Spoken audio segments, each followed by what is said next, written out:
I'm so excited to introduce our guest today. She is the co-founder and editor-in-chief at ByBlacks.com. She's a racial equity consultant and a principal educator at Idea Practice. So please join me in welcoming Camille Dendez. So thank you so much for being here. I know we were trying so hard to make this happen, but I'm really glad that this day is here. So I'm excited to dive in. Thank you for having me. Thanks, Camilla. So I wanted to start by asking you this as part of a reflection, because obviously 5 years ago, I think that yeah, the pandemic was here, 2020. Okay, no, so not quite there. We were still in the Yeah, sense of norm, and then the pandemic hit in cheers. Yeah. 2020. Mhm. And I wanted to take us back for a reason because a lot obviously unveiled during the pandemic on how the impact was and how it hit folks across the communities differently on so many levels, whether that's access to support system, whether that is the the racial inequities that were happening in terms of accessing things.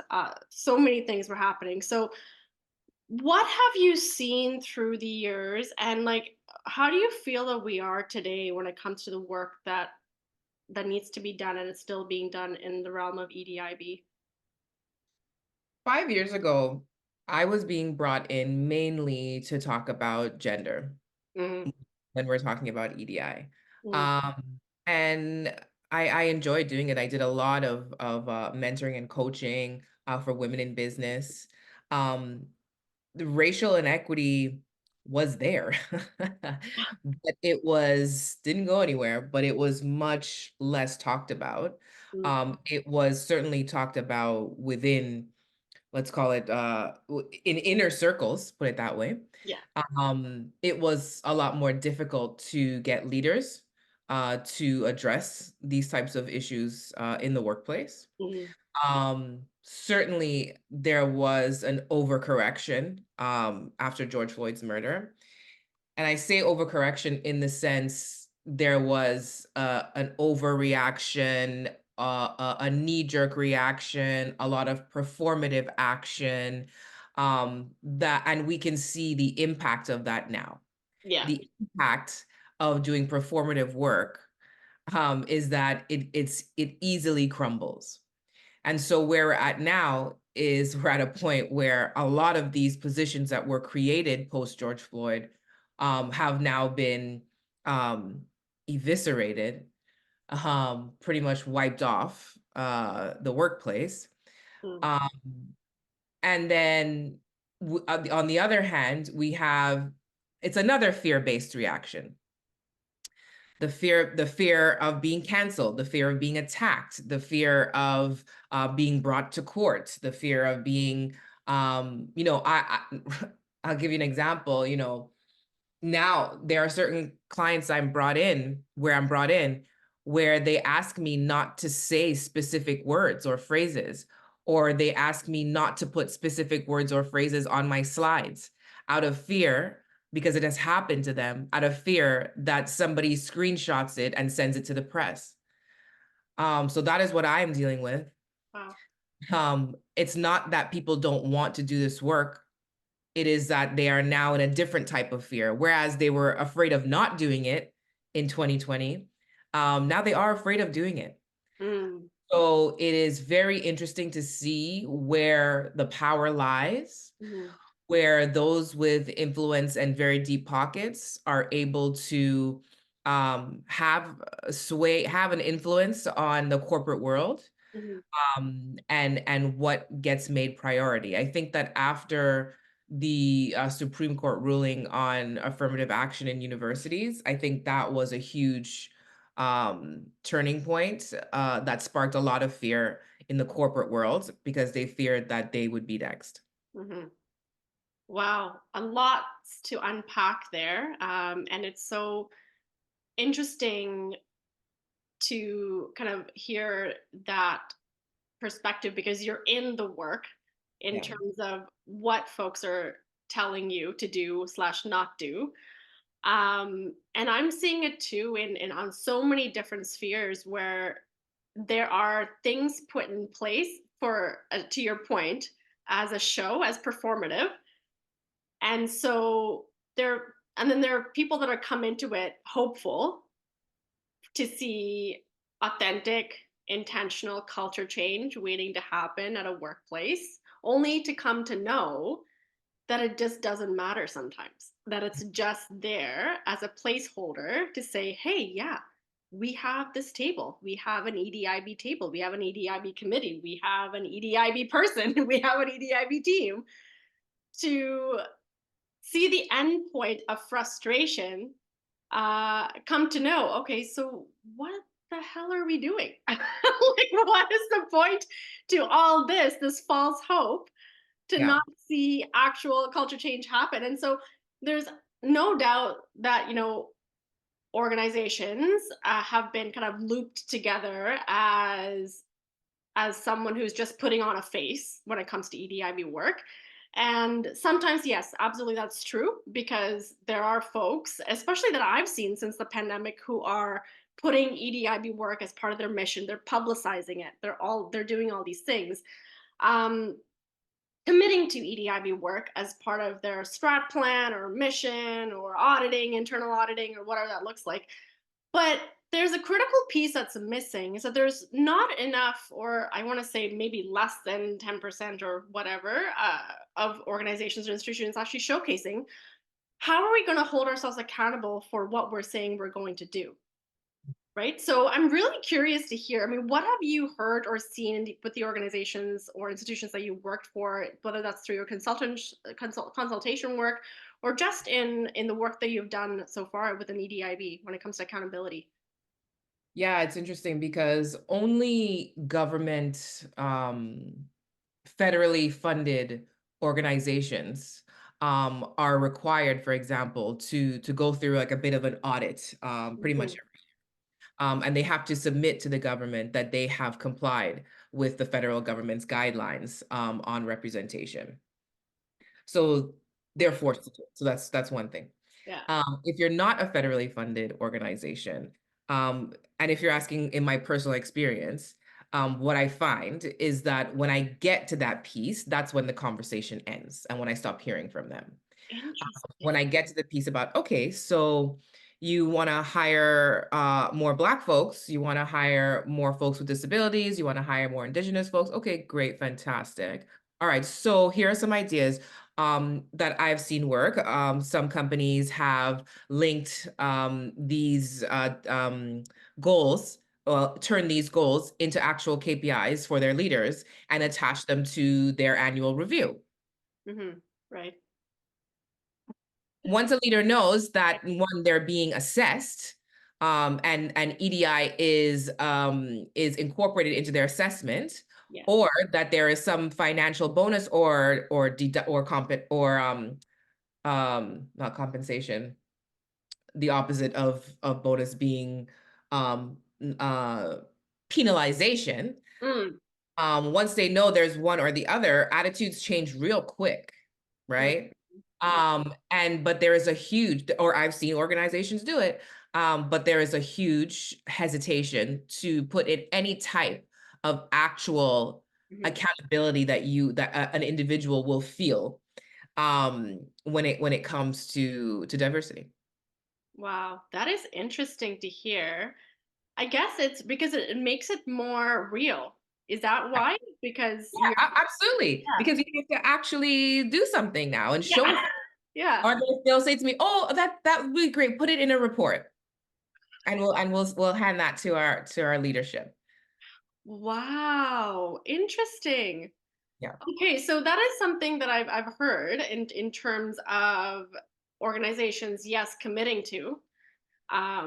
But then to your point where you say, okay, when we're actually coming to put steps in place to solidify, to your point, put this into KPI to make sure that this is solidified in terms of how are we holding ourselves accountable, there is this hesitation. Do you feel that it is related to the fear of progress being made or anything like that? Like, what are your thoughts around why folks are kind of stepping back as soon as like that conversation happens? Because it is about power, Yeah. and it is about even the slightest the slightest step away from the power that you are used to having. And I Mhm. want us to think about power in, in a workplace sense, right? Yeah. Um, it is disconcerting for anyone. And also having to really to have something taken away from you if you don't meet your goals. Mm. But it happens in sales all the time, Yeah. right? Like, if you don't meet this certain number, you don't get the bonus. Like it's not a new territory. Right. Um, but it is new territory when we are applying this to people and culture. Mhm. So yes, I think there's a fear, but also, no one wants to give up any ounce of the power that they're accustomed to having. Yeah, that makes so much sense. And I think want to go back to your point about government because to your point about, yes, we are mandated, right? We are mandated. But there's also this kind of deeper dive in terms of, well, what does that really mean, mandated? Does mandated equate to let's check this box of this equity hire? Or does mandated mean we actually have a lot of work to do in the space of how we're implementing change? Okay, fine. You have someone of color or whatever that is, have someone with a disability, a woman of color or whatever inside. Like, how are they being supported? Like, what does that look like after the hire is being made? There's all this challenge along the way or the barriers that are faced that oftentimes, because things are mandated, it gets lost in the transition of things after that happens, whether that's a hire, whether that is trying to retain folks, whatever that is. Um, and so within organizations, or whether that's government or not for profit, whatever that is, there is pressure, I feel. I'm not sure if you face this yourself, but as a woman of color, as an immigrant, I felt like this indirect pressure to always be the person to educate others. Like, I would be approached and would be asked to present something on EDIB, and I'd be like, okay, I'm only one person. Like, I can't speak to everyone. I can't speak for everyone. I can speak about my lived experience. That's it. Like, why are you go like putting Yeah. us all in this one bubble? Like, Yeah. where does that end, right? So, and it feels exhausting to be constantly be the, oh yeah, you're a person of color. Why don't you talk to us about this? And like, well, no. Why don't you educate yourself, right? So, Yep. what needs to happen in that thought process? Because that to me is very regressive in the sense of putting the ownership back onto the person to educate the people on how to do their job properly. So, what are your thoughts on that? It's so tricky because our voices are needed, Yeah. right? Yeah. And everyone else understanding our lived experience is crucial to this progress. Mm. Um, but from a personal standpoint, I did not experience this mainly because the workplaces that I was in, no one was asking any person of color to say anything because they really just didn't care. It was not a priority even, right? So it's only until I got out of the traditional workplace that Mm. I started having access to more of these conversations and seeing how they happen. So yes, so I'm aware that this happens to us particularly in corporate. Um, but from my point of view, I just wasn't anywhere where people really cared about it. So what I say to us, Mhm. right, is know your limits Yeah. in the sense that each of us as individuals has a different tolerance Mhm. for reliving our trauma, for talking about our pain. We each have a different Mhm. tolerance level, right? So be true to that. And when you feel like, what I want you to watch out for is when you feel like you are being exploited Mm. for your stories and your pain, right? When you feel like it's 3 years in a row, Mhm. for example, you've been the speaker at Black History Month every single year. You've talked about the same thing for 3 years in a row. Yeah. And now they're asking you to bring other people to say the same thing, but you don't see any actual changes happening in your workplace. Mm. For us, I think it's one thing, like we're willing to talk about these things when asked, if we can trust that you're going to actually do something with it and about it. But we start to clam up when we realize that this isn't going anywhere. Right.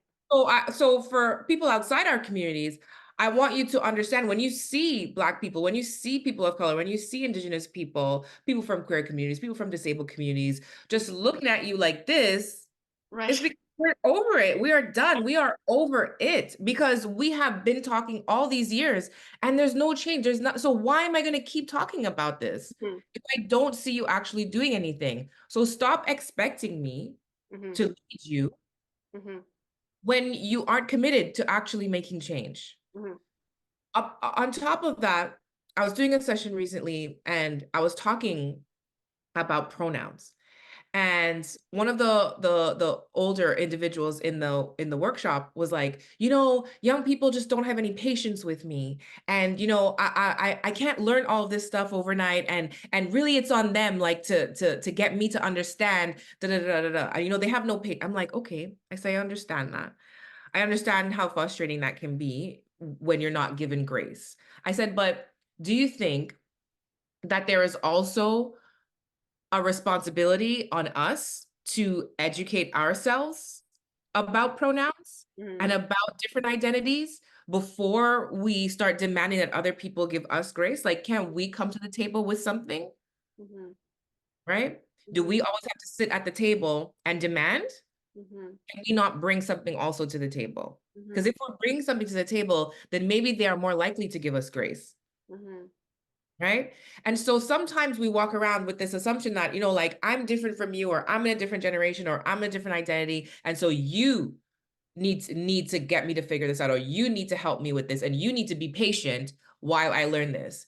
And I mhm, want you to really think about you asking if you are of a privileged identity, I want you to think about the demand to ask someone to be patient when it has been centuries of them not being respected, not being heard, and now you're asking them to be patient while you catch up. mhm, Okay, but catch up on your own time. And when you mhm. see me in the workplace, come correct. Yeah. If you make mistakes, I'm going to give you grace. Yes, because I make mistakes. We are all going to make mistakes in this work. But show me that you've at least done some of your own research. Mhm, Like, and I'll give you a real life example. I had a leader say to me once, so well intentioned, right?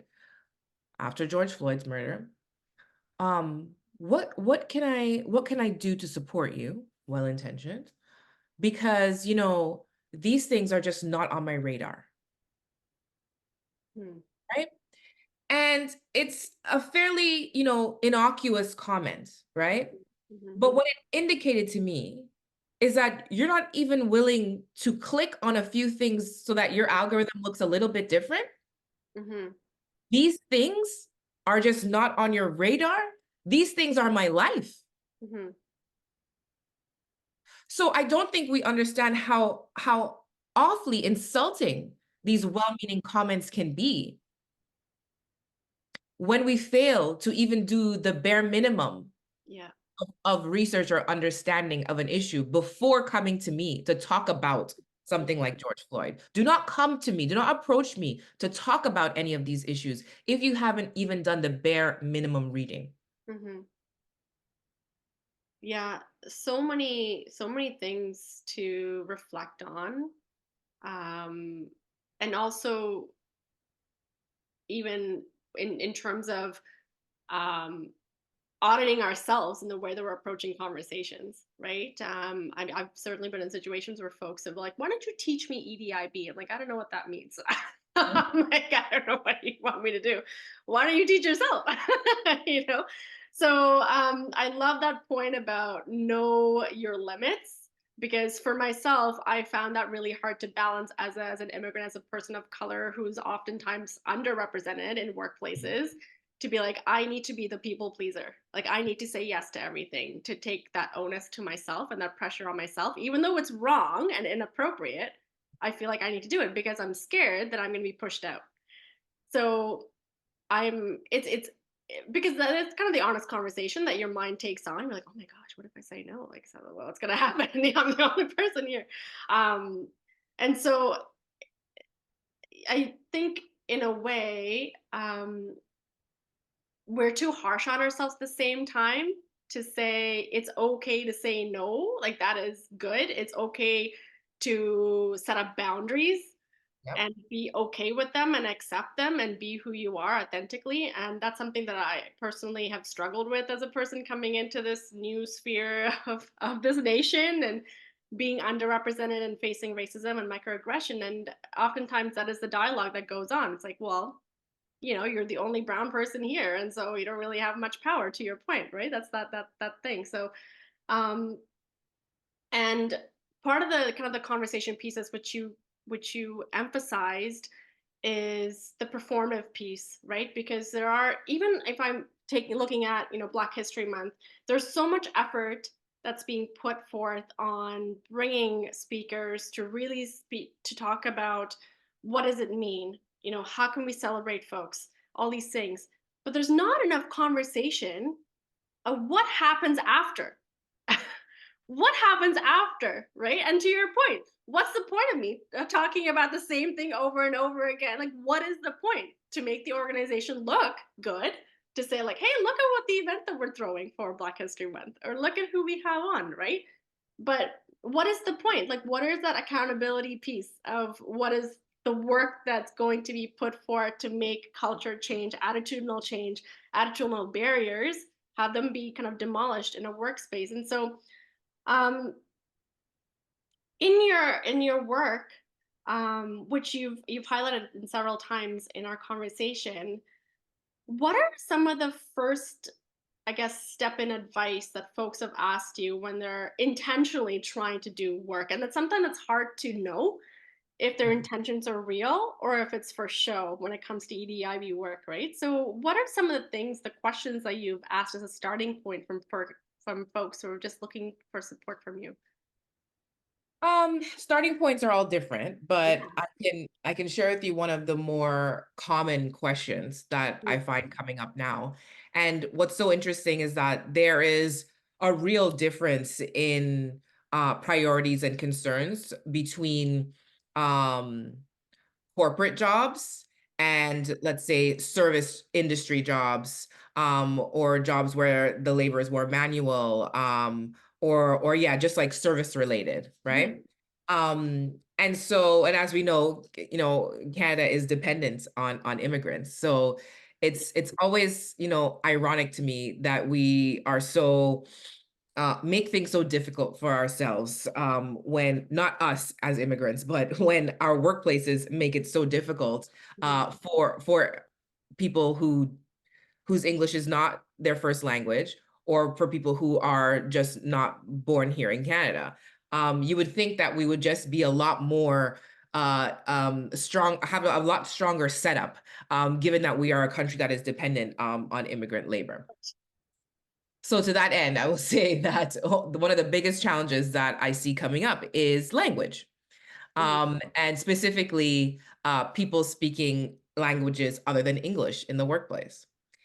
And it came up so much, I had to go and really research the legalities around it, so I could give guidance. mhm, And what is interesting about our human rights code is that it doesn't actually protect language. It's not under the Human Rights Code. However, the courts in Canada have found that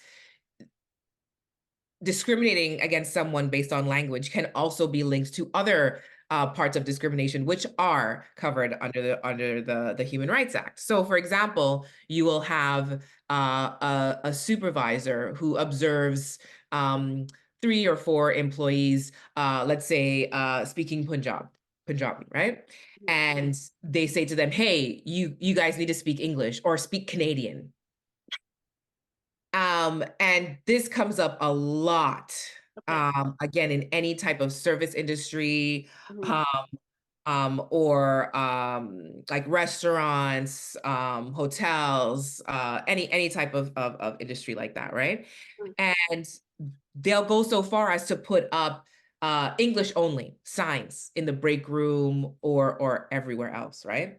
And so I've been having to educate people that that is actually against the law, mhm, to prevent someone from speaking a language other than English at work, unless it you need English in order to perform the job. mhm. And so there have been a couple cases that have come up in Canadian courts Mm, where they have ruled in favor of the employee and have ruled that it is amount to harassment mm, or outright discrimination when mm, you're being sort of demanded to speak English in the workplace. And I say to business owners, um, use common sense when we're dealing with this, right? If one person is leading a meeting, for example, in a language that not everyone there can understand, I think it's reasonable to say, hey, let's speak English so that everyone can understand. But mm, if you see two or three people on their break, mm, or even if one person is training another person, where this comes up a lot, where they'll slip into their first language because it's just easier to explain some things, right? But it's between them, or if they're speaking to a customer comes who speaks their language, you should be grateful for that because guess what? That customer is going to return. yeah. Okay? So the guidance I give is not to make an issue of a few people speaking a language other than English to each other, right? Simply because you feel threatened. It Mm, doesn't have any impact on your business, mm, but you feel threatened. mm, This is what I want us to examine. mm, What those of us who are in the language majority, I mm, want us to really interrogate ourselves as to why it is we feel at risk or we feel threatened by languages other than English. mhm, There is a lot of cloaked power and privilege mhm. in English, Yeah. right? And there is a lot of underlying racism Mm, when we feel like we can't control situations around us because they're not happening in English, mhm. or we feel that these are languages that are inferior to English, and so they shouldn't be spoken around us. These are tough questions that we need to sit with as Yeah. to why we are really upset when people around us are not speaking English. Yeah. Wow. Thank you for sharing. That's so interesting that, and also sad that even to this day, that that is something that is talked about. It's really, it saddens me because I'm looking at the year and I'm like, it's 2024, and that this is still a conversation in terms of language and for folks to feel safe to bring their authentic selves to a workplace. It's so oftentimes I'm sure you may have felt this in your work, that it's frustrating that sometimes it's like, okay, well, that is something that's so basic that we're in 2022 or 2024, that is still being asked. you know Yeah. um so I wanted to just kind of end and ask you with this. I mean, what are some of the key things that need to happen to really change the attitudinal barriers that folks face to really support with equitable culture change at work, whatever that work might look like? What are your thoughts on that? I still think data is at the key to organizational change Mm, because without it, you cannot figure out where to begin. You cannot convince the people that need to be convinced to be on side with you. mhm, You can't understand your organization without collecting data from your organization. And when I say data, ask, just ask people questions. yeah. Don't assume that, okay, you have, let's say you're in a male dominated industry and you have three or five women working there and they seem really happy and you're like, oh yeah, it's a male dominated, but you know what, these girls are just so happy here. Everything's cool. They're so glad to be here. Da, da, da. I'm like, okay. Do you have any system in place where they can lodge anonymous complaints? Mhm, No. Do you have regular one-on-ones or feedback sessions with them? No. Do you do pulse surveys where everyone can talk, where you ask them about their sense of belonging or what the culture is like here? No. mm, Okay. So yes, even large or small organizations can make these mistakes where you make these assumptions based on just what you observe with your eye, mhm, and you're not giving people a chance to actually say how they feel. because most of the times if they don't ask, they're not going to tell because they don't want to be the one that's going to make any issues around them, Yeah. right? But if we're not asking these questions, we're not going to find out what the issues are and where we need to begin. Wow, that is such a great question because oftentimes that is the case, the assumption or the horrible impact of assuming that things are going okay or things are great. And so we are made to at times put on the brave face like, okay, everything is good, everything is good. I don't want to be the one to complain because then I'll have ramifications, whatever that might look like. I don't want to be that person. So that's a really great point to put in, especially when it comes to data and really understanding the needs of an organization, regardless of what that the size of the organization. And I'm really glad that you put that emphasis on that because sometimes that is the conversation that happens, like, oh, we're too small. Yeah. And I Yeah. will say no business is too small to do a 3-question survey or a 5-question survey. Plus, there are like free templates with culture survey questions available on the internet. So it's easy to access. You can also just, adjust it based on your specific industry, but there's no reason that we shouldn't be surveying our employees.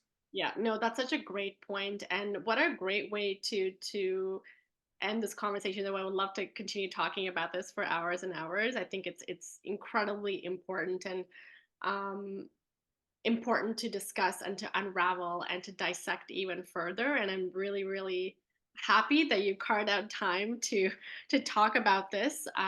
So thank you so much, Camille, for coming on. And I'm really excited to see the work that's being done as it relates to that one question that you keep getting asked is about that language. And I'm interested to see how that conversation changes and how that unravels in the near future and all the other work in EDIB. So thank you so much.